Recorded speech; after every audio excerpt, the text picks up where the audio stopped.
Welcome to Varshini vlog. Varshini vlogல chutney series பண்ணிட்டு இருந்தேங்க. அதில் இது நெக்ஸ்ட் வீடியோங்க கண்டினியூவேஷன். இது நம்ம தேங்காய் இல்லாத சட்னி எப்படி செய்யலாங்கிறது பார்க்கலாம். நம்ம வெங்காயமும் பூண்டும் வச்சு மதுரை தண்ணி சட்னி சூப்பராக செய்யலாங்க. இந்த மாதிரி மீடியம் சைஸ் வெங்காயம் 3 ஸ்லைஸாக இந்த மாதிரி கட் பண்ணி வச்சுருக்கேங்க. அதோட தேவையான பொருட்கள் தான் சொல்லிட்டு இருக்கேன். அப்புறம் கருவேப்பிலை கொஞ்சம் எடுத்துக்கிறோங்க. அதுக்கப்புறம் பொட்டுக்கடலை கொஞ்சங்க, அப்புறம் இஞ்சி பூண்டு விழுது, அதோட பச்சை மிளகாய் ஒரு 6 எடுத்திருக்கேன். ஏன் 6 எடுத்தேன்னா இந்த பச்சை மிளகாய் காரம் அவ்வளோ இல்லைங்க. காரம் உள்ள மிளகாயான 4 போதும். வரப்பே வேண்டாதவங்களுக்கு 2 மிளகா கூட போதுங்க. இல்லை இன்னும் காரம் வேணும்னு நினைக்கிறவங்க இன்னும் கொஞ்சம் ஒரு 5-6 மிளகா கூட சேர்த்து அரைச்சிக்கோங்க. இதுக்கு தேங்காயே ஒரு துளி கூட வேண்டாங்க. நம்ம தேங்காய் இல்லாத நேரத்தில் சட்னி, இட்லி, தோசை எல்லா டிஃபன் ஐட்டம்ஸுக்கும் ப்ரிப்பேர் பண்ண அது ஈஸியாக இருக்குங்க. வெங்காயமும் இஞ்சி பூண்டு இருந்தால் போதுங்க. இஞ்சி கூட உங்களோட ஆப்ஷன் தான், நான் போட்டுக்கிறேன். வேண்டாதவங்க பூண்டு மட்டும் வச்சு வதக்கி அரைச்சா கூட போதும். இது இப்போ வதக்க போகிறவங்க செய்கிற ப்ராசஸ்க்குள்ளே போயிடலாம். அதுக்கு ஒரு கடாய் எடுத்துட்டு அது நல்லா காய வச்சுக்கிறேங்க. நான் கடலெண்ணெய் எடுத்திருக்கேங்க. கடலெண்ணெய் ஒரு 4 டீஸ்பூன் அளவு விட்டுக்கிறேங்க. நல்லெண்ணெயில் கூட செய்யலாம்.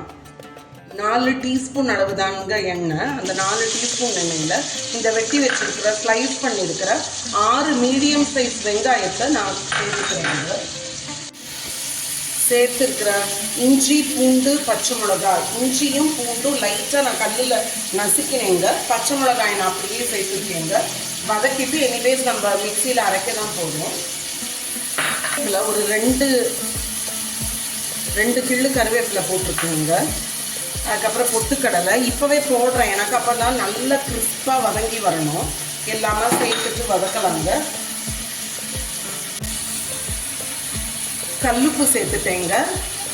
தேவையான அளவு உப்பு சேர்த்துக்காங்க. பொடிச்ச உப்போ இந்து உப்போ எது வேணாலும் சேர்த்துக்கலாம். நான் கல்லுப்பு சேர்த்துட்டாங்க. கொஞ்சம் ஒரு 4 பிஞ்சு பெருங்காயத்தூள் சேர்க்குறேங்க, டைஜஷனுக்கு வேண்டி. கட்டி பெருங்காயம்லாம் தண்ணியில் கரைச்சிக்கோங்க. நான் வெறும் தூள் பெருங்காயம் சேர்த்தேன், அதனால் டைரெக்டாக அதில் போட்டுட்டேங்க. இனி ஒரு கரண்டி எடுத்துக்கோங்க. எடுத்துட்டு இதை அப்படியே வதக்க வேண்டிதான். ஒரு 2 மினிட்ஸ் ஹை ஃப்ளேமில் வச்சுக்கோங்க, அப்புறம் லோ ஃப்ளேமில் மாற்றிக்கலாம். இப்போ நான் லோ ஃப்ளேமில் ஆக்கிட்டேன். இது நல்லா வதங்கட்டோங்க. ஒரு 5 மினிட்ஸ்க்கு லோ ஃப்ளேமில் நல்லா வதங்கி சுருங்கி வரணும். வெங்காயம்லாம் நல்லா ப்ரௌன் கலர் ஆகணும். வெங்காயத்தோட ரா ஸ்மெல்லாம் போயிட்டு நல்லா வதங்கி வந்துடுச்சு பாருங்க. கண்ணாடி பதம் வந்துடுச்சு. ஆல்மோஸ்ட் ப்ரௌன் ஆகிற அளவு வதங்கிடுச்சுங்க. நல்லா பொட்டுக்கடலை, மிளகாய் எல்லாமே நல்லா கிறிஸ்பாக வதங்கிடுச்சுங்க. இனிமேல் நம்ம ஃபேனில் ஆற விட்டுட்டு அரைச்சிட்டு காமிக்கிறேங்க. அப்புறம் ஒரு க்யூட்டான தாளிப்பு கொடுத்துடலாம். வதக்கி வச்சுருக்கிற சட்னிக்குள்ள எல்லா பொருட்களுமே நல்லா ஆறிடுச்சுங்க. அப்படியே அரைக்காமல் ஒரு 2 ஸ்பூன் அளவு தண்ணி சேர்த்துட்டு அரைங்க. அப்போ தான் நல்லா மையாக அரைஞ்சி வரணும். எனக்கு இது மதுரை தண்ணி சட்னி. நல்லா அதுக்கப்புறம் நிறைய தண்ணி ஊற்றுவோம். ஃபஸ்ட்டு நமக்கு ஒரு 2 டேபிள் ஸ்பூன் அளவு தண்ணி விட்டுட்டு நல்லா மையாக பேஸ்ட்டாக ஃபைன் பேஸ்ட்டாக அரைச்சிட்டு வந்துடுங்க. பாருங்கள், மதுரை தண்ணி சட்னி மிக்சியிலேருந்து எடுத்து போட்டுட்டு கொஞ்சம் தண்ணி சேர்த்துட்டேங்க. நல்லா அது இந்த மாதிரி ஊற்றி சாப்பிட நல்லா இருக்கும். அதுக்கு ஒரு க்யூட்டான தாளிப்பு கொடுத்துட்டேங்க. நான் பச்சை மிளகாலாம் சேர்த்ததுனால வெறும் கடுகு உளுந்து மட்டும்தானுங்க தாளித்தேன்.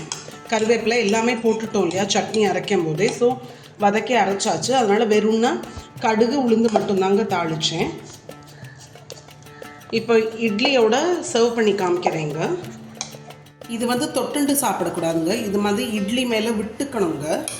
இப்படி கோரி ஊற்றி சாப்பிடணுங்க, சாம்பார்லாம் விட்டுக்கிற மாதிரி. அதனால தான் இது பேர் மதுரை தண்ணி சட்னின்ட்டு. டேஸ்ட்டு நல்லா அல்டிமேட்டாக இருந்ததுங்க. டேஸ்ட் பண்ணி பார்த்துட்டோம். இதே மெத்தடில் செஞ்சு பாருங்கள். செஞ்சு பார்த்துட்டு பிடிச்சிருந்ததுதானா வர்ஷினி vlogக்கு சப்ஸ்கிரைப் பண்ணுங்கள்.